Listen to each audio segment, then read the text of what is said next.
What is it like to be a multi-gender author in a world full of romance and sci-fi books? You'll find out right after this.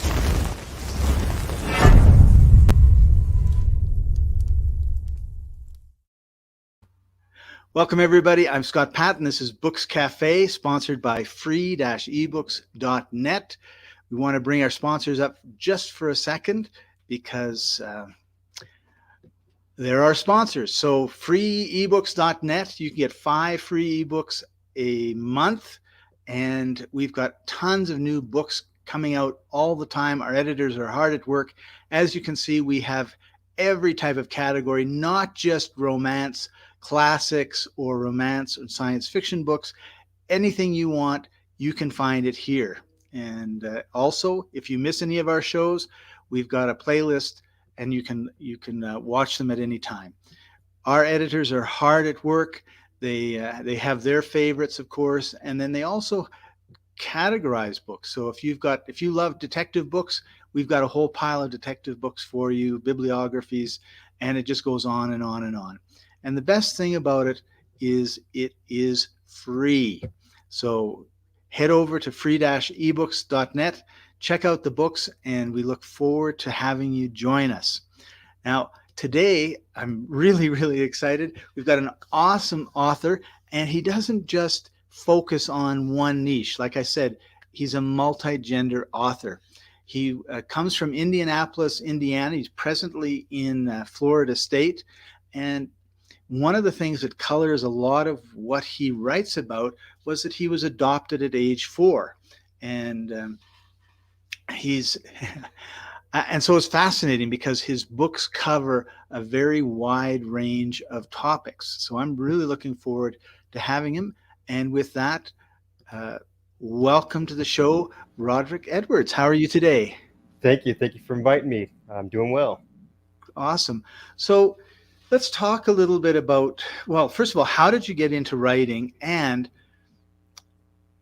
you said multi-gender author. Like, why did you not just focus on one thing? And that's one thing, by the way, I love about you, because when I think of like what would I like to write as an author, it goes in like all limericks, some poetry, some science fiction, because I grew up reading science fiction and Lord of the Rings, and then I love to write a detective book, and then I've written a ton of nonfiction. So I totally feel like you're my brother from another mother. Possible, I guess, in this case. Yeah. I do want to correct one thing because you keep saying I'm multi-gender. My conservative friends would love that. I'm only one gender. It's male. Oh, Genre. It's okay. Just want to make sure because I'm sure my friends are laughing out there. He's a multi-gender. We didn't know that. Genre. I do that all the time, but usually I do it with names. No worries. I don't know. I just like to explore a lot of things. I always have. I was so nerdy when I was in school. If I cut school, I'd actually go to the library. That's where I'd cut. I'd go to the library and read books. So I've always been interested in multiple topics. But as you say, niche is what people need to get into is fiction a lot. And like you said, a lot of romance novels seem to be the thing nowadays. And right. So I just want to do something different, whether it sells books or not. I just want to make sure that I want to write for what I want to write for. So. Oh, cool. And you don't pull any punches in your writing. Like there are certain topics that maybe people would say, well, that's off limits. You shouldn't be writing about that. And you don't hesitate at all to take them on. No, and most people who've known me for multiple years, for decades, know that that's how I talk. I am what I write about and how I speak and how I interact. It's not like sometimes you get these keyboard warriors that they'll say stuff online, but you face them in public and that they're a whole completely different person. But I am who I am online. I am who I am in person, in my books and everything else. It's just direct. So. Oh, cool. Not rude, it's just direct. Right. And to the point. And right. Yeah. Awesome.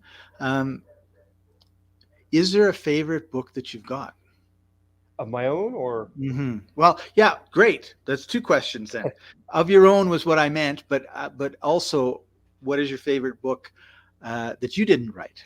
Well, my favorite of mine that is nonfiction is called The Universe. I just had it translated and released today in Spanish for the very first time, but it's in English. But it's Congratulations. Thank you. It's called The Universe, and basically it just kind of sets out my worldview. So if you read that as a new reader of mine, you begin to understand why I think the way I do, and all the books how they permeate. And then my first fiction book, which I'm beginning to like, is called Clipbook Time Finder. It's my first really true fiction book, and it's just came out last month.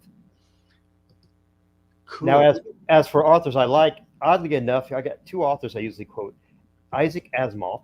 Oh, one of my I, favorites. I like both his fiction and his nonfiction, and oddly enough, Nostradamus, Oh, because I like, not necessarily because I don't believe his predictions. I just like the way he puts words together, and I like alliteration and poetry. He just puts things together in such a way I like that. So yeah.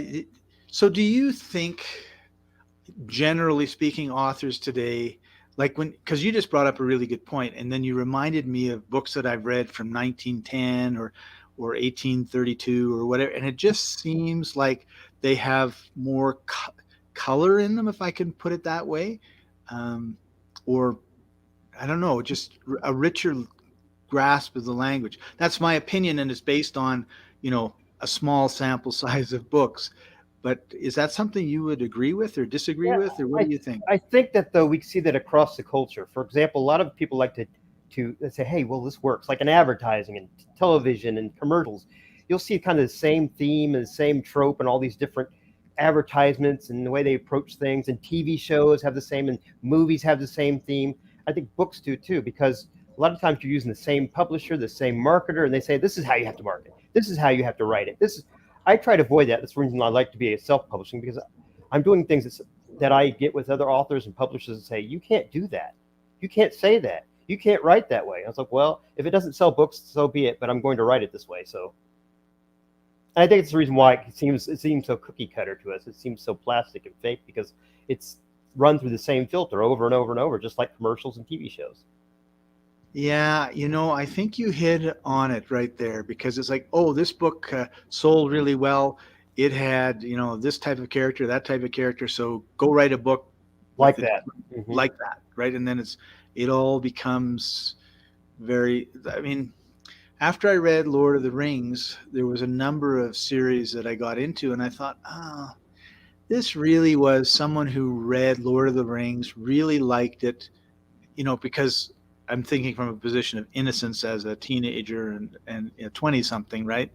And and then so he just did his own version of the Lord of the Rings, you Right. know, and it's like and it's disappointing because the plot's pretty much the same. Instead of a big spider, maybe it was a lobster or something, but it was not really that different, and it was intended to be a little disappointing.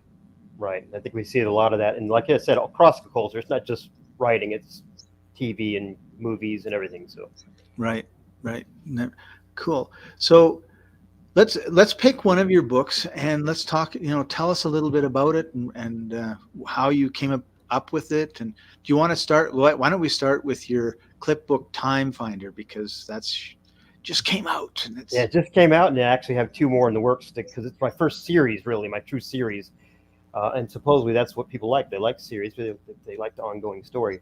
So the Clipbook Time Finder is weird because I actually have I call him a super fan. Anytime you have somebody that follows your work for a long time, you eventually call him a super fan. But he's just a friend, and he sent me this strange book. There you go, Clipbook Time Finder. He sent me this strange book of clippings that he found in a trash can back in the 1970s. He had it in his garage or down his basement for like 30 years. He said, "Hey, wow, here's this book, and it doesn't make any sense to me. It's just full of a bunch of clippings. Can you figure out what it is?"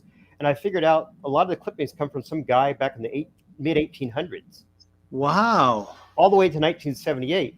So I couldn't find any cohesive storyline in the book. It just has a bunch of random clippings. So I think, hey, maybe we can pretend this is a book that somebody has to use to figure out how to get through time. And as long as they put the stuff in this book, it doesn't get changed by changes in time. Like obviously you have time Uh, traveling book, and I've changed the time and Back to the Future. Well, you don't know whether you changed time, because if you changed it in the past, you also change it in the present, you change it in the future. There's no way you'd really know. yeah, who would However, remember? right, and plus you can't, because now you're part of that new timeline. So in the clipbook time finder, as long as you put it in the special clipbook that has this special paper that comes from this ancient extinct tree, is how I frame it. That Awesome. those clippings won't go away, and so I have things in there where instead of Hitler rising to power, that the Kaiser just continued to rule and stuff like that. So the guy goes through time. I'm not going to give it too much away, but he goes through time and he has to hold this clipbook and figure out where he is and what he's doing. And there's lots of weird in across things that actually are part of my life too. So if anybody knows, it's like, wait a minute, isn't that your part of your life? Because the character's the main character is adopted. Right. He's looking for his lost sister, which I did look for my lost sister in my real story. He finds her and such and such and such. But in this case, she's dead, and he's trying to figure out how to keep her from killing herself because she committed suicide in the book. That's not a true story, but that's how part of the story is. So, Oh, cool. so there's all kinds of them. Mm-hmm. Neat. And I was going to say that oftentimes, well, everything we write kind of comes from us somewhere, right? Because it's pretty hard to write about something that you don't know about or haven't experienced. Right. Or you copy it. Again, that's one reason I don't read that often anymore. I used to read all the time to the point where before the internet existed, I had books spread out for me, like 10 or 15 books. Because what I always like to do is if somebody in book A said, hey, in book B, they said this, I would get book B and see if they really did say that. And a lot of times they didn't. I'm like, you're full of it. They didn't say that. Here it says, here's the book that they said it. So I used to read a lot, but I don't read so much anymore because I don't want to be influenced by somebody and start sounding like them. Just like a musician wouldn't, if you listen to too much of somebody else's stuff, or a painter, they always say in the style of such and such. Well, I don't want to be in the style of anybody. I want to be in the style of whoever I am. Right.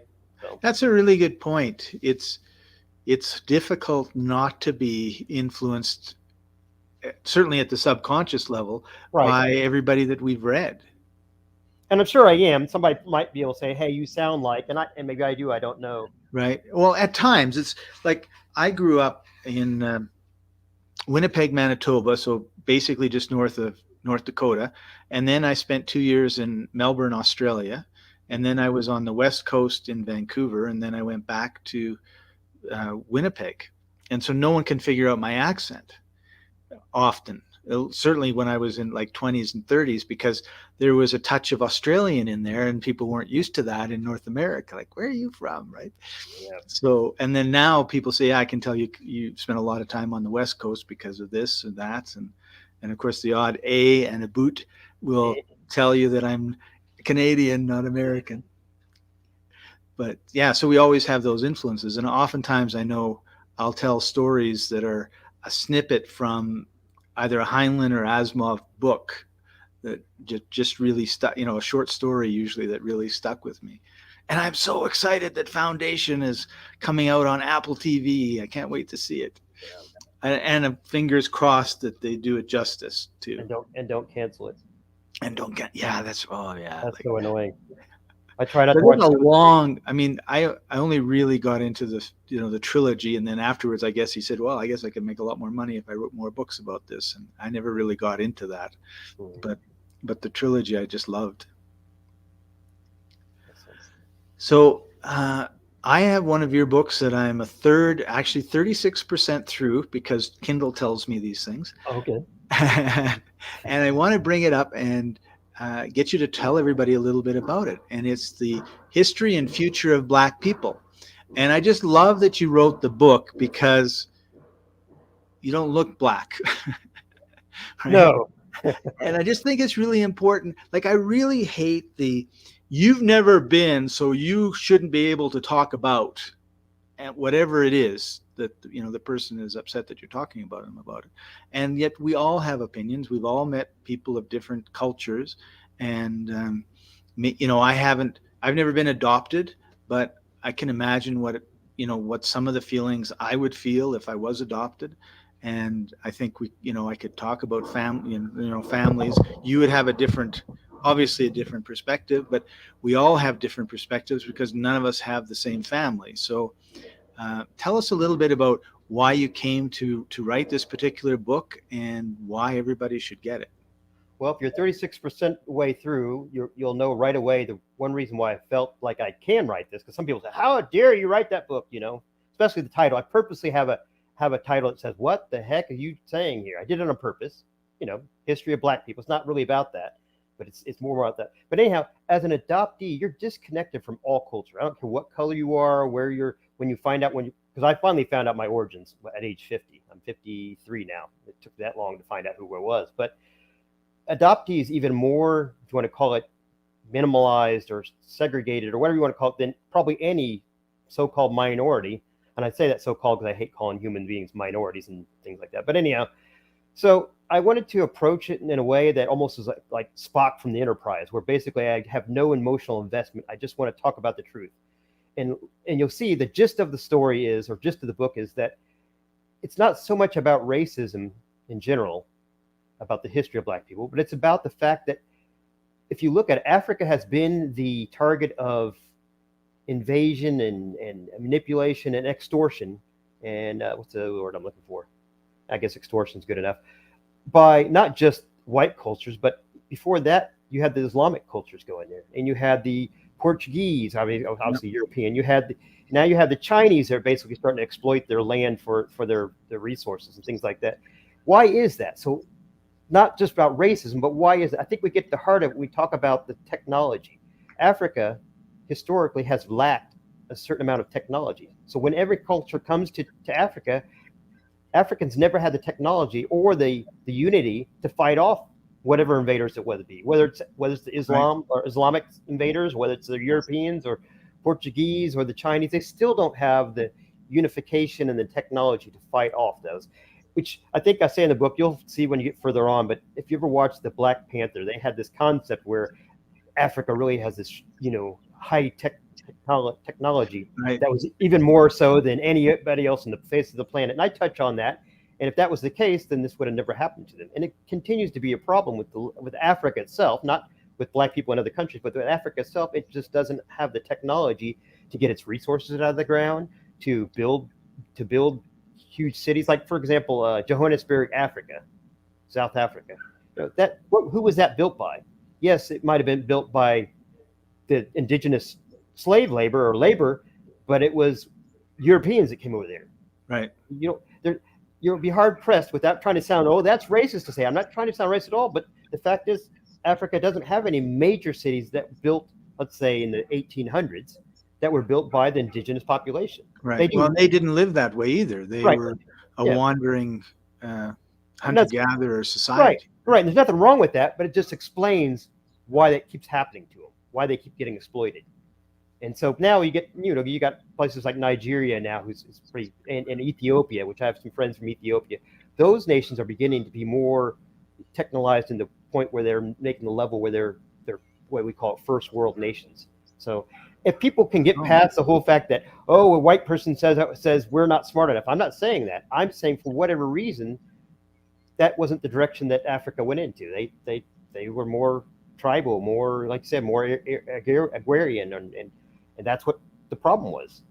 Now it's changing, but that's what the problem was. So that's what the book covers, and it covers all that history all the way through. So you kind of remind me of when the Europeans came to North America, and you had the Indian tribes, and they couldn't fight it off either.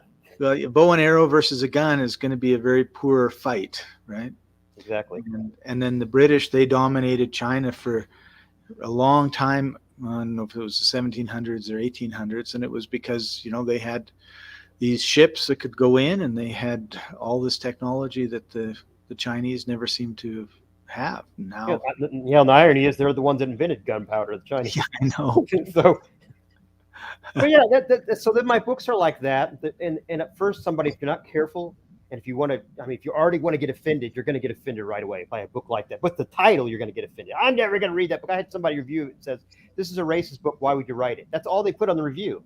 It's like, please put more details. If you think it's racist, put why you think it's racist. I don't care if you think it, because I know it's not, because I have no racist equivocation in my whole body. I grew up with the multicultural area where I grew up, so there's no problem at all. And my family's multicultural of various races, so there's no problem with that. Right. So here's a second one I'd like us to just briefly touch on. Because it's not inflammatory at all. And that is How to Overthrow a Government. And notice it says a government. It does not say the government. And again, I purposely put in the byline and historical and hypothetical survey of Revolution, Civil Wars edition. So I'm not advocating how to do it. I'm just saying how it's been done. And if you tried to do it, why it may or may not work. Matter of fact, most of the people that criticize this book are right-wing people, which because they'll see Che Sarvo and Narvo Jarvo over there, the revolutionary. Right, right. And they'll think, oh, this is a left-wing book, but actually I see the Gaddam flag on there, the Gaddis flag, and you see the African Black Power, and you see the atheist or anarchy flag, the anarchy man. So this book is showing you how it's been done, how you're probably going to fail to do it nowadays unless you do it in a different way, and how you might do it in general. So that's really what it's about. It's not really a handbook on how to do it. It's just how it's been done. Right. So how did you come to pick these topics for your books? Well, I like politics. I remember all the way back to when Ford took over. And so I had been, 9 years old or something like that. So I remember when Ford came into power, and I remember every president and kind of their concepts since then. So I've always had an interest in politics, and I've had an interest in religion and sociology and culture. So these topics just come out of that. And maybe I'm reaching my end because now I'm moving into fiction, which even though my fiction has all those cultures interwoven in it, but it's not directly in your face. Hey, here's how to overthrow a government. Here's the history and future of Black people, things like that. The one that's about preterism is about this religious group that believes that Jesus already came back in the year 80, 70, when the Jewish temple was destroyed. So I touch on all these topics. I think they used to call us a Renaissance man. So I'm curious why you're moving towards the fiction from the nonfiction. Is there any sort of, well, I guess, is there a story there? Well, again, I pepper everything with some truth, but I think one is I need to take some time to get away from some of those topics because I don't want to get typecast. There's certain TV series people who they get typecast, like what's his name, Patrick Stewart will always be Jean-Luc Picard. I don't care what he does; that's who he'll always be to everyone. You can't get away from it. So I don't want to be typecast as the guy who writes those bombastic books about politics and religion and racism and blah blah blah. I don't want to be typecast that way. So I'm going to move a little bit into the fiction and then probably come back into the nonfiction. I have other things in the back burner. So right, you have a lot to say, and I'm so excited that you're getting out there and saying it. Is there a main theme that runs through all your books? Well, religiously, or if you want to call it my religion or spirituality, however, I'm a predeterminist. I believe everything has a purpose and happens for a reason. We don't always know the reason. Good things, bad things, the universe, there you go. Yeah. And so that runs through all my books to some degree. You can tell that the characters and the conclusions are these things happen for a reason. For example, in the Clip Book Time Finder, in the two upcoming books that go with the series, one of them we talked about how the Native Americans were attacked by the Europeans and came over. One of the next ones is going to be called The American Vikings. It's the next book's in there. And basically what it is the Vikings supposedly inhabited the eastern shoreboard instead. It's going to always be fiction. And they kind of help try to fight back the real Europeans as they try to come in and take off the Native Americans. But ultimately, destiny serves its saying, and that you just can't hold back that kind of destiny, and that's going to be. So that kind of runs through all the books, that theme of reality. Oh, very cool. Well, I can't believe we're almost at 25 minutes and getting close to the end of our time. Do you have any advice for new authors? People are saying, you know what, I've got a story I want to share. I've got some thoughts I want to share, being nonfiction, or or I just want to share my life, my autobiography. Any advice for them? A couple of things. One, before you start writing anything, decide why you want to write it. Like I want to write it because I think I'm going to get rich. Well, you're probably not going to get rich. That's the first thing you need to say. And your first book, don't make it your magnus opus because it's probably not going to be. My first book is what was it? The PVE, I think it was. It's a good book, I think, but I call it a throwaway book because I never really meant to make any money on it. I just wanted to see how the format works, how the structure works, figure out how to upload, how to do all these things. So I do all my covers, I do all my formatting. I even do my editing. Sometimes I'll get a couple of people to help me edit some, but I do most of it, which is a no-no. But I do all this stuff, and you could do it for free. So I would say if you want to do it, just start writing it. Just put it into a Word format or some kind of format and just start writing it, and then eventually just learn how to upload it. And you can go back if you make mistakes, especially on Amazon. You can go back and fix up any mistakes you make with text or anything like that. So just start writing and upload. Yeah, that's really true. Everything is far more forgiving these days than it was, 30 years ago when it got typeset. You got 1,000 books in your garage, and then you find out that on page 2 you made 3 spelling mistakes, and 4 grammar errors. And it's like, Hey, but it made Bibles worth of millions of dollars though, and you have the errors in Bibles and misprinted coins and all kinds of stuff. right, this is a collector's item. Yeah. Why? Because it has a wrong face on there. That's the guy from Mad Magazine. That's not Abraham Lincoln. That kind of stuff. Right, right. So I don't normally ask this question, but you kind of brought up the fact that you did this throwaway book and it was just a practice. And I think that's a really excellent idea, because oftentimes we were like really serious about this has to be perfect. Like you said, the Magnus Opus. And yet to just do it and have the experience and then know that the next time you do it, it'll be better. And the next time you do it, it'll be better, faster, easier. And that's how we grow. And I just think that's a really important point that you brought up. And you got to not get discouraged, because obviously, if each one of my books, I think, hey, this one's going to be great. This one's going to be great. Really, the one that's sold the most so far, which is not really my key as to whether it's great or not, but the one that's sold the most is one called About Preterism, which is a topic I was really bored with. It's the one I told you about, the religious people who believe that Jesus came back in the 1st century rather than sometime in the future. And I was so bored with it before I got done, I almost didn't publish it. But so I published it, and it's my biggest seller. There it is, About Preterism. It's the biggest seller.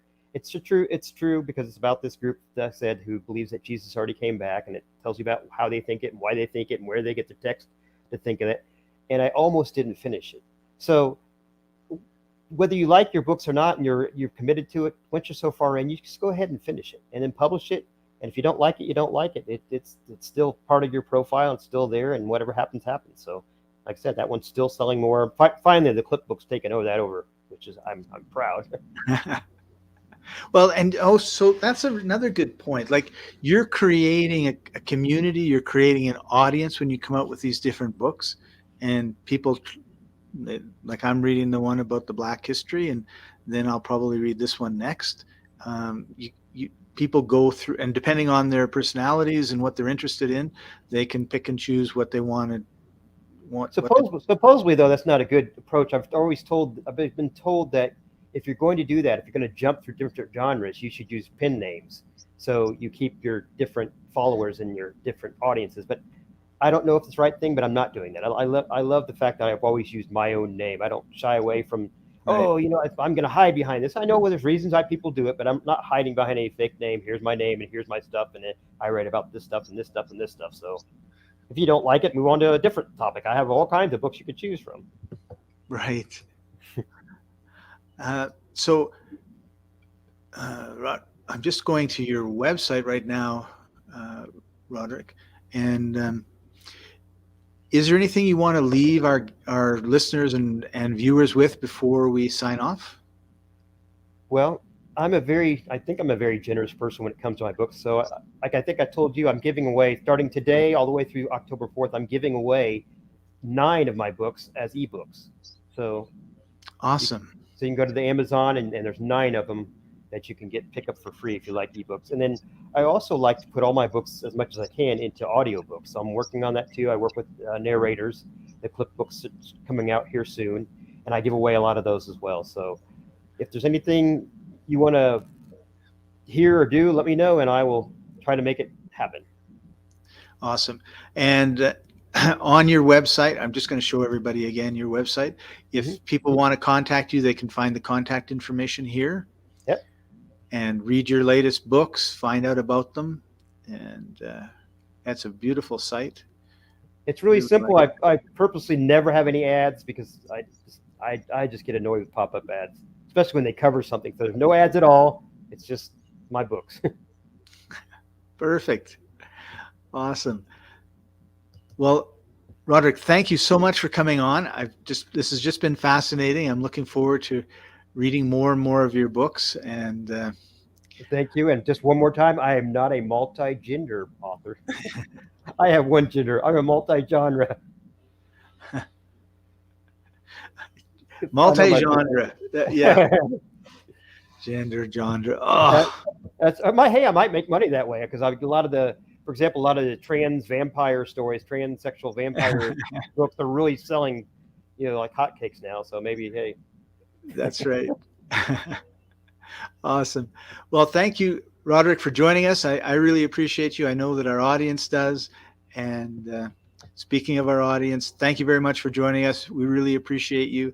We're moving to Wednesday starting next month. So we'll be, I think it's 5 o'clock Eastern on Wednesdays from now on. So make sure you make a note, or if you're on YouTube, just hit subscribe, hit the bell, and you'll be notified every time we go live. We've got a lot of really cool authors lined up, just like Roderick, and we look forward to seeing you there.